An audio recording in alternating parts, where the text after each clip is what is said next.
Bismillahirrahmanirrahim. Të nderuar besimtar, muaji i madhërisëm i Ramazanit është muaji i përkushtimit të besimtarëve në ibadete dhe adhurimet e shumta. Gjatë këtij muaji të bekuar të Ramazanit, besimtarët përveç ibadeteve dhe adhurimeve ditore që i bëjnë, që është agjerimi i muajit të Ramazanit, namazi, leximi i Kuranit, ata janë të fokusuar edhe në përmbushjen e një ibadeti madhor të kësaj feje, e që është dhënia e zakatit. Zakati është një nga 5 bazamentet e fesë islame, është një ibadet i cili në veten ngërthen aspektin material, shpirtëror dhe shoqëror. Ky ibadet ka një rëndësi të madhe në shoqëri dhe shërben si urlidhësen mes robit dhe Zotit, në mes të pasurit dhe të varfrit, dhe kështu kontribon në krijimin e një shoqërie me të barabartë dhe me të drejtë.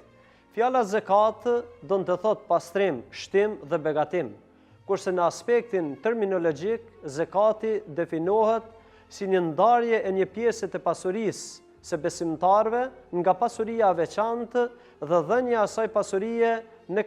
për kategoritë që Zoti xhalla shanehu i ka përcaktuar në Kur'an. Pra zakati është haku i nevojtarëve në pasurinë e të pasërve. Norma e zakatit është e njëjtë me namazin, pra është farz obligim i patjetërsueshëm, i argumentuar me Kur'an, hadith dhe konsensusin e gjithë dietarëve musliman të gjitha kohrave dhe të gjitha vendeve.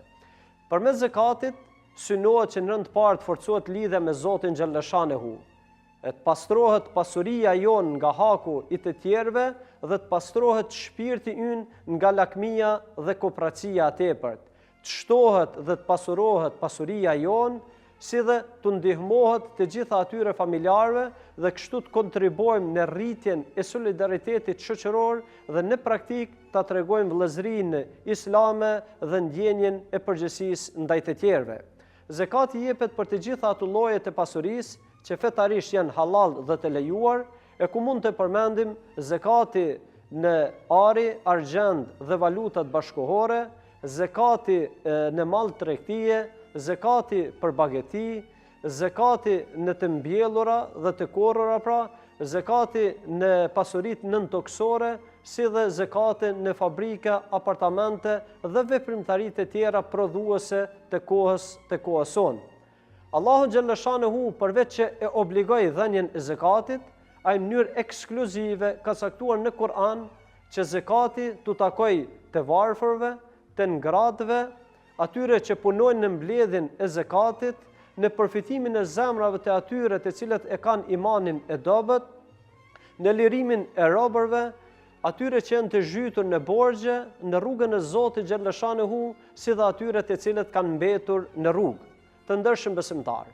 edhe pse zakati si obligim është obligim individual, mbledhja, organizimi dhe në përgjithësi çështjet që kanë të bëjnë me aksionin e zakatit janë çështje institucionale. Dhe ky urdhër buron pikërisht nga Zoti xhalla shanehu, ku Allahu xhalla shanehu e urdhëroi Muhamedit alayhi salatu wasalam që ta mbledh pasurinë e besimtarëve, pra zakatin e pasurisë së tyre. Dhe ishte pikërisht Muhamedi alayhi salam ku e praktikojnë në praktik urdhrin kuranor, duke i emëruar sahabët që të mbledhin zakatin dhe atë të grumbullojnë në një fond të veçantë, pra që ishte Beitul Mal, dhe pastaj nga aty të shpërndahet tek të gjitha kategoritë që kanë nevojë. Andaj në vendet islame, ku këtë çështje e kryen institucione, e kryen shteti, kjo është përgjegjësi shtetërore. Kurse në vendet e tjera, sikur që jemi ne në Kosovë, përgjegjësia i takon ekskluzivisht vetëm institucionit fetar legjitim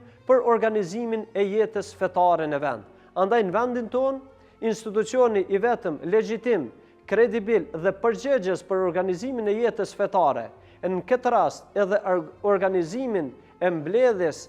dhe shpërndarjes së zakatit, është Bashkia Islame e Republikës së Kosovës. Dhe Bashkia Islame ka përcaktuar që në kohën tonë prioritet është fondi unik i përbashkët fi sebilillah, që në të hyn mbështetja ndaj institucioneve fetare arsimore në vend, siç është medreseja, Fakulteti i Studimeve Islame, Instituti i Hifzit, mësimbesimi, bursat të ndryshme që Bashkia Islame i jep për studentë të fakulteteve të ndryshme si brenda dhe jashtë Kosovë, por edhe ndihma